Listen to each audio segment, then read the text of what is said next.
A nova pérgola da estación de autobuses de Ribeira constituirá, sen dúbida, un dos elementos máis singulares da nova instalación.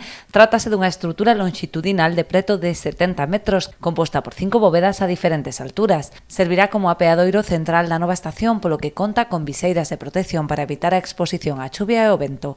Os materiais para a súa execución propostos polos arquitectos responsables do proxecto son formigón coloreado combinado con lucernarios de vidro circulares para aportar luz natural e un revestimento exterior con elementos cerámicos para a protección das cubertas e impermeabilización, maior resistencia ao ambiente mariño e como imaxe característica do conxunto.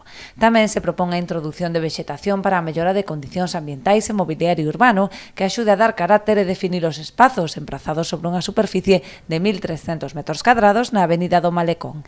As empresas poden presentar as súas ofertas ata a medianoite do 6 de xullo mediante a plataforma de licitación electrónica da Xunta. A actuación conta cun prezo de licitación próximo aos 300.000 euros e un prazo de execución de 9 meses.